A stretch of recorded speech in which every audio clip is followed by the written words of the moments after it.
A very good evening to all of you. You're watching News Tonight. My name is Aditi Nagpal Girotra. Let's get the news rolling with the headlines first. Important aspects of country's history overlooked by historians after independence, says Prime Minister Narendra Modi as he dedicates 4 historic buildings in Kolkata to the nation. Also inaugurates interactive light and sound show at Howrah Bridge, attends a 150th anniversary event of the Kolkata Port Trust.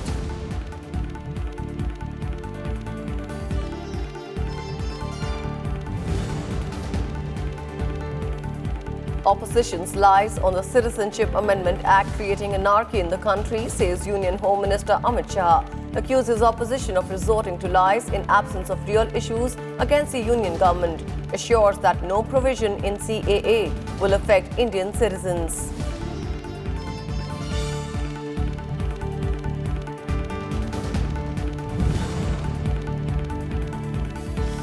Will free be okay if the government orders, says Army Chief General Manoj Mukund Narvane. Terms the establishment of Chief of Defence Staff and Military Affairs Department an important step towards defence integration.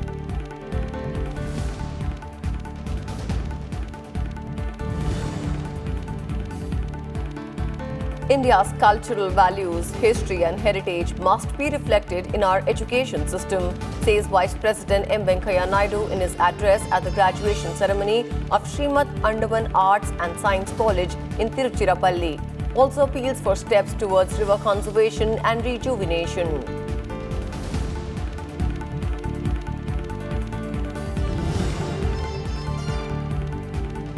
With 27 medals, Maharashtra tops the medal tally at Khelo India in 4th place. Uttar Pradesh placed second with 12 medals, Delhi in 3rd place.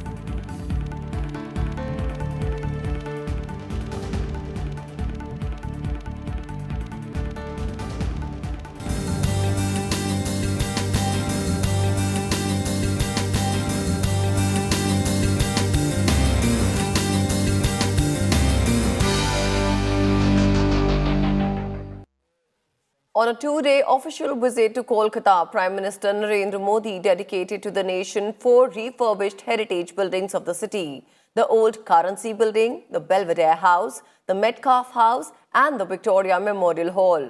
The buildings have been restored by Union Culture Ministry.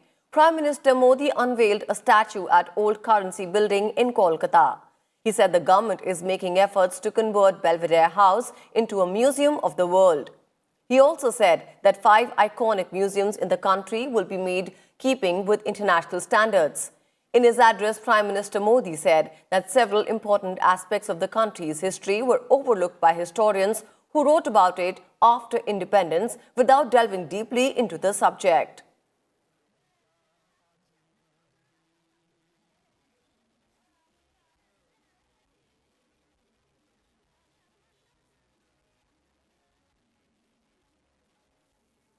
ये बहुत दुर्भाग्यपूर्ण रहा कि अंग्रेजी शासन के दौरान और स्वतंत्रता के बाद भी देश का जो इतिहास लिखा गया, उसमें इतिहास के कुछ अहम पक्षों को नजरअंदाज कर दिया गया।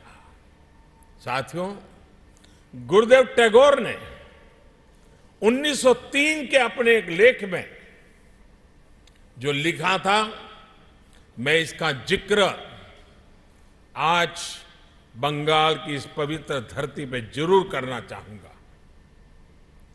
गुरुदेव ने लिखा था, भारत का इतिहास वो नहीं है जो हम परीक्षाओं के लिए पढ़ते और याद करते हैं। कुछ लोग बाहर से आए, पिता बेटे की हत्या करता रहा, भाई भाई को मारता रहा, सिंहासन के लिए संघर्ष होता रहा। यह भारत का इतिहास नहीं है। मैं नहीं कह रहा हूं, मैं गुरुदेव की बात सिर्फ पढ़ रहा हूं। इस इतिहास में इस बात तो वर्णन ही नहीं है कि तब भारत के नागरिक भारत के लोग क्या कर रहे थे? क्या उनका कोई अस्तित्व ही नहीं था? साथियों, गुरुदेव ने अपने लेख में एक बहुत महत्वपूर्ण उदाहरण भी दिया था, आंधी और तूफान का। उन्होंने लिखा था, और टैगोर लिखते हैं, चाहे जितना भी तूफान आए, उससे भी ज्यादा अहम होता है कि संकट के समय, उस समय में वहां के लोगों ने उस तूफान का सामना कैसे किया। परंपरा और पर्यटन, ये दो ऐसे विषय हैं जिनका हमारी हेरिटेज से और हमारे इमोशंस से, हमारी पहचान से सीधा कनेक्ट है। केंद्र सरकार का यह प्रयास है कि भारत के सांस्कृतिक सामर्थ्य को दुनिया के सामने नए रंग रूप में रखें, ताकि भारत दुनिया में हेरिटेज टूरिज्म का बड़ा सेंटर बनकर के उभरे।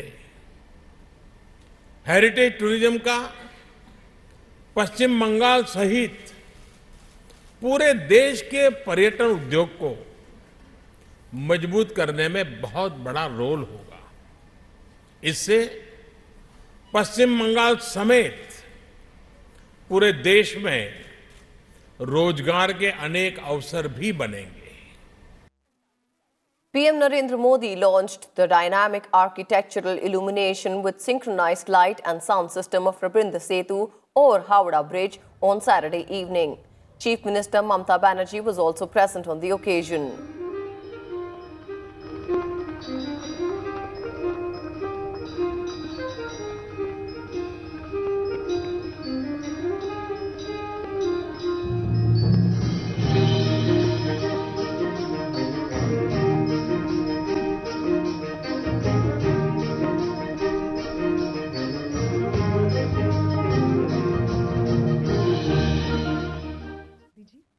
Prime Minister Modi also inaugurated the 150th anniversary celebrations of Kolkata Port Trust.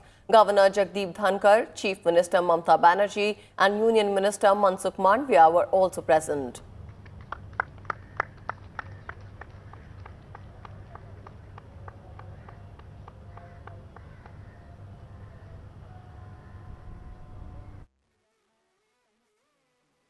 Union Home Minister Amit Shah on Saturday alleged that the falsehood being spread by opposition parties against the Citizenship Amendment Act has resulted in anarchy in the country. In his address in Gandhinagar in Gujarat, he challenged the opposition leaders to show any provision in the CAA which would take away the citizenship of Muslims in the country. He also urged the BJP workers to visit every household and bust the lies being spread against the CAA. He asserted that security was a top priority of Narendra Modi government. During his visit, Amit Shah inaugurated various projects of Gujarat Police and Indian Postal Department. The projects include video integration and statewide advanced security Vishwas project, Netrang project to establish command and control room in 33 districts, online portal to pay e-challan and cyber crime prevention unit, Ashwast. The Home Minister also dedicated free Wi-Fi system at Gandhinagar railway station.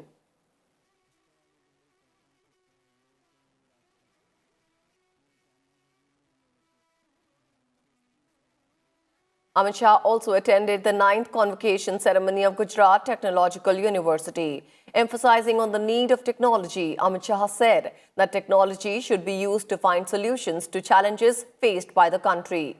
He said that Prime Minister Modi has expressed immense confidence in the youth of the country in building a new India.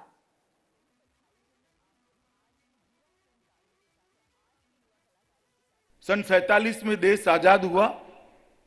सन 47 से लेकर 2014 तक देश के अर्थतंत्र को हम $2 trillion की economy बना पाए थे। 47 से लेकर 2014 तक पूरी हमारी यात्रा $2 ट्रिलियन की इकोनॉमी तक पहुंची थी और 14 से 19 में हमने देश के अर्थतंत्र को 2 ट्रिलियन से 3 ट्रिलियन तक 5 ही साल के अंदर पहुंचाने का काम नरेंद्र मोदी सरकार ने किया। और विश्व के किसी भी अर्थतंत्र ने इतना बड़ा जंप नहीं लगाया है। आज जो एक टेम्पररी फेस को देखकर कमेंट कर रहे हैं, इससे निराश मत होइएगा। मैं बताने आया हूं कि $3 ट्रिलियन हमारा गंतव्य स्थान नहीं है। 2024 में $5 ट्रिलियन का लक्ष्य भारत प्राप्त करने वाला है। Meanwhile, the Congress Working Committee has demanded withdrawal of the Citizenship Amendment Act. The party, in a resolution passed on Saturday, also called to stop the process of the NPR. The meeting, chaired by party chief Sonia Gandhi, deliberated upon social, economic and political challenges in the country. The party also released a statement on the state of the economy and situation prevailing in Jammu and Kashmir.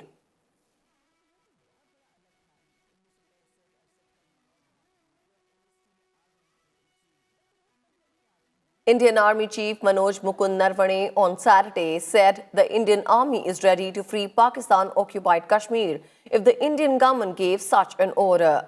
Addressing a press conference on the eve of the Army Day, General Narvane termed the creation of the post of Chief of Defence Staff a very big step towards integration of the three forces and said the Army will ensure its success.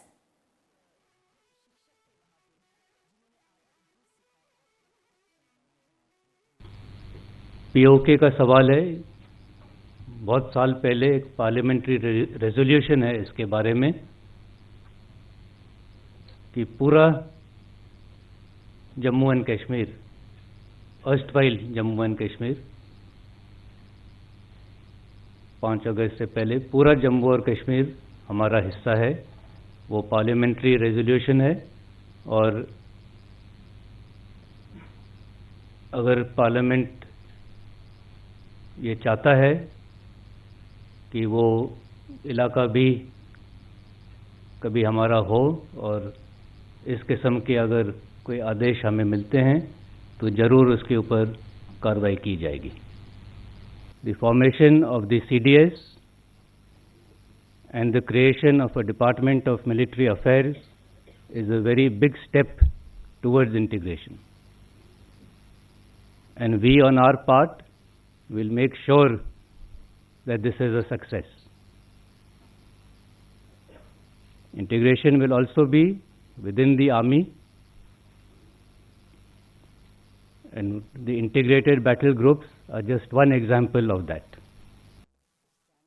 The army chief said the forces will remain apolitical and secular and asserted that protecting the core values of the constitution will remain the driving force of the Indian Army.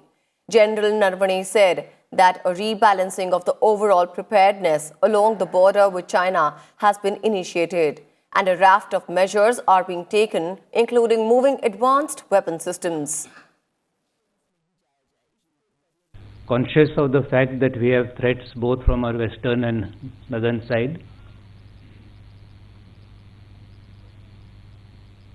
in case of a simultaneous threat from both directions, there would always be a primary front and a secondary front. Wherever the primary front is, the bulk of our forces and resources will be concentrated to deal with that threat. What we call the DTFs, the dual task formations. These are formations which are ready to move from the west to the east or from the east to the west. Air Chief Marshal RKS Bhadoria said on Saturday that a new Sukhoi 30 MKI fighter aircraft squadron is being inducted at Thanjavur and will hugely enhance the operational capability of the Indian Air Force. The 222 Squadron, the Tiger Sharks, was resurrected earlier this week with state-of-the-art Su-30 MKI multi-role fighter aircraft. That will be part of Southern Air Command. From point of view of Air Force op capability, it will add huge capability. It will have primarily the maritime role and of course secondary role of all other offensive and defensive roles that the aircraft can perform. joint infrastructure, joint programs for integration, bringing the jointness at the levels that are required. We have already started the steps. So we'll be fully involved and we'll come up with a structure that is good for the country, good for us. Vice President M. Venkaiah Naidu on Saturday inaugurated the 173rd Tyagaraja Aradhana Music Festival in Tamil Nadu's Thanjavur. Calling Saint Tyagaraja as one of the greatest music maestros of contemporary India, Naidu said that music is at the core of Indian cultural heritage with a great potential to unite and connect people to each other.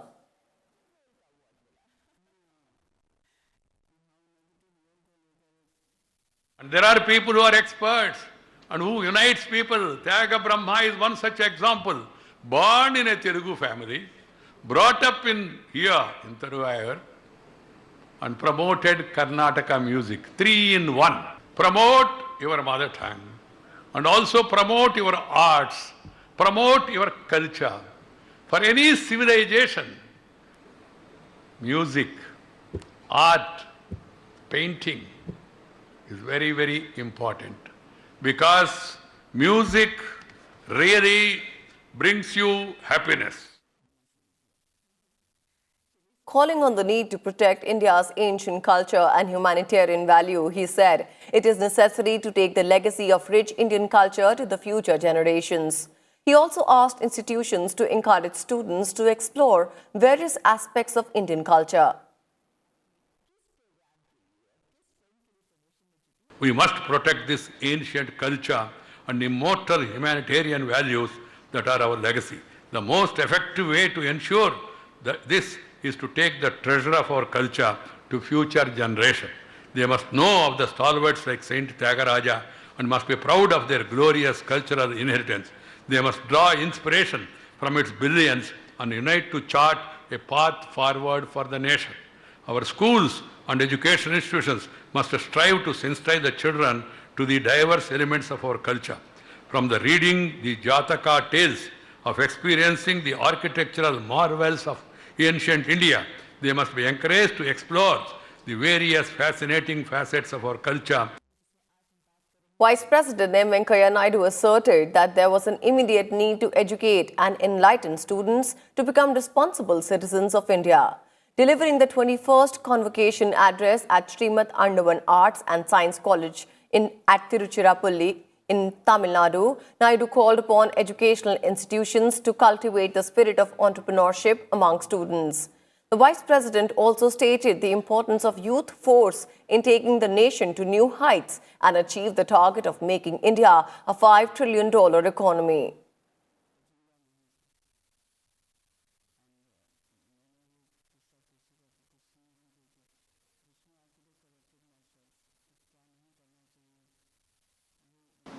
You have to take the opportunities, grab the opportunities of globalization. But you must also equip yourself, prepare yourself to face the challenges of globalization. We are living in an era of LPG, liberalization, privatization, globalization. That's a reality. So you must be ready. You will have competition. What is happening here in Sinangam will be known in Francisco in few minutes. What is happening there will be known here in India. So now you need skills upgradation. You need knowledge upgradation. That is the challenge. Fortunately in India, you have opportunities. The reforms, and the Prime Minister has given a 3-line mantra: reform, perform, transform. Transformation of the nation. Make in India, Skill India, Digital India, Green India, Swachh Bharat, Beti Bachao, Beti Padhao, Yoga, Fitness India campaign for drop, more crop, and no use of single plastic. So many programs are there. So many opportunities are there. You have incubation, you have innovation. All these things are happening. And you have enough opportunities of government giving a helping hand for skill upgradation. The Vice President also stressed the need to take special care about the health of India's youth. Naidu advised the youngsters to avoid junk food and develop healthy dietary practices as food plays an important role in the overall well-being of an individual.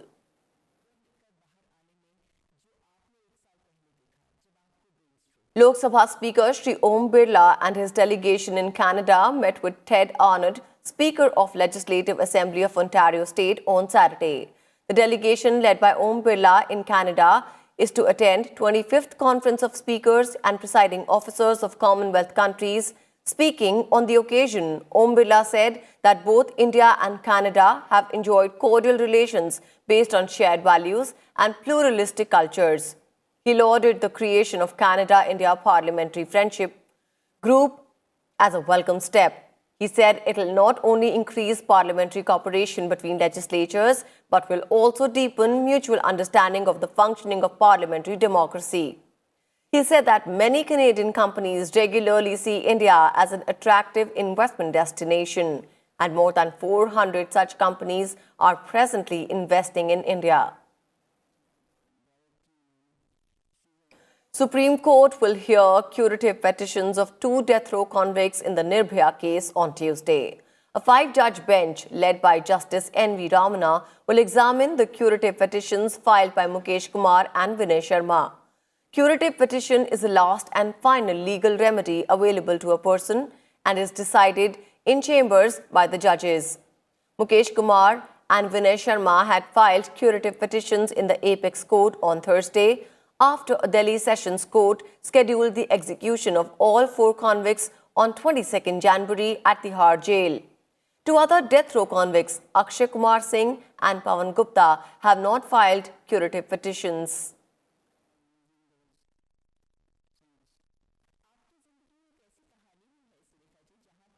At least 8 persons are killed in a huge explosion at a chemical factory in Boisar in Maharashtra's Palghar district on Saturday evening.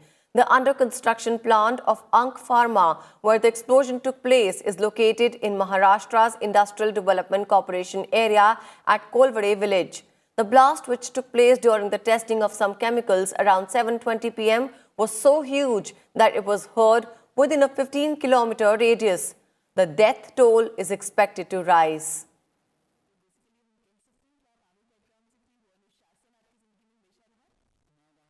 Ukraine has demanded strict punishment and compensation for the airliner downed by Iran. Ukraine's president has also asked for an official apology, adding that the investigation must be full, open, and continue without delays. This after Tehran admitted that it accidentally downed the Ukraine International Airlines plane, killing all 176 people on board on Wednesday, shortly after launching missiles at bases hosting U.S. forces in Iraq. Iranian President Hassan Rouhani said his country deeply regrets the shooting down of the Ukrainian airliner. In a series of tweets, Rouhani described it as a great tragedy and an unforgivable mistake. Tehran has invited the United States, Ukraine, Canada, and others to join the crash investigation.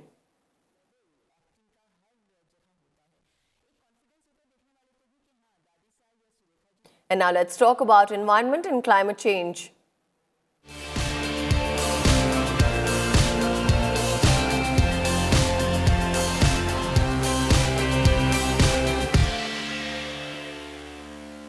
At least 27 people have been killed as bushfires have burned more than 18 million acres in Australia, marking one of the country's worst bushfire seasons on record. Bushfires are an annual occurrence on the continent, but drought conditions and unprecedented heat have intensified the fires and drawn global attention.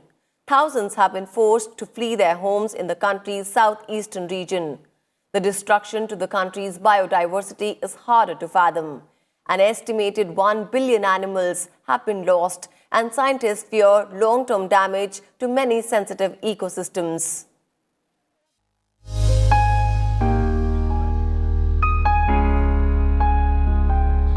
Emergency workers feeding water to an injured koala following a bushfire on Kangaroo Island.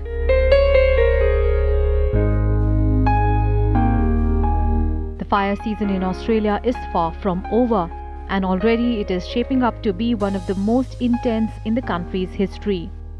More than 18 million acres in Australia have been burnt in bushfires. An estimated 1 billion animals are believed to have perished. Some will likely die later due to the destruction of their food and shelter. I'm guessing Well over 50% of our koala population's gone. Glossy black cockatoos, the habitat's gone. The Kangaroo Island dunnart, the habitat where they were only found, that's wiped out. Prime Minister Scott Morrison called up some 3,000 military reservists on 4th of January to help deal with the disaster. Military ships and aircraft are bringing supplies to towns ravaged by the fires and to evacuate residents who were cut off by the flames.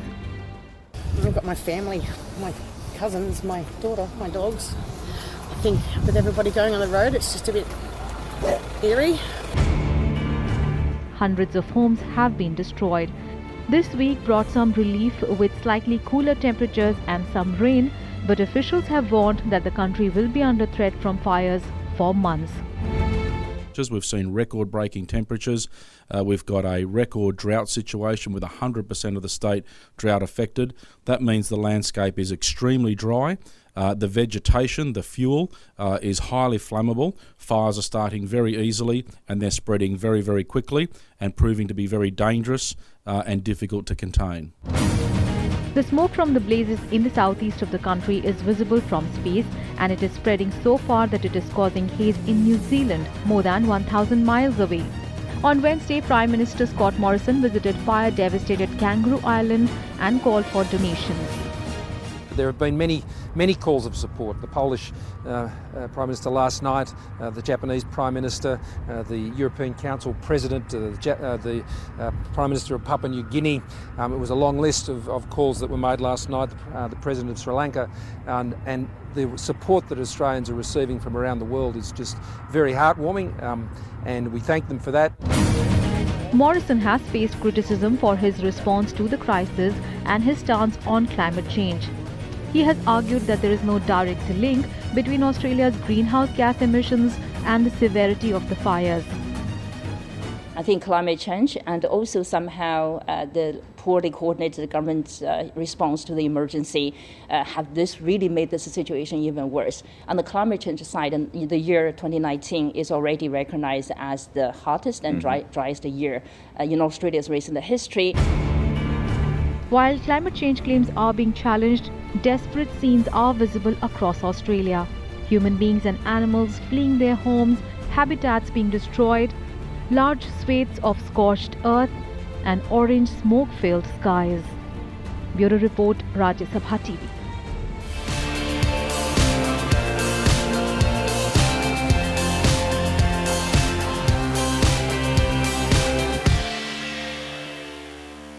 In the third Khelo India Youth Games in Guwahati, Maharashtra is leading the medal tally with 27 medals. Till now, Maharashtra is at the top of the tally with 7 gold, 8 silver and 12 bronze medals.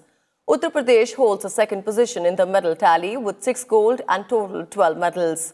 Delhi is at the third position in the medal tally with 12 medals, out of which 5 are gold.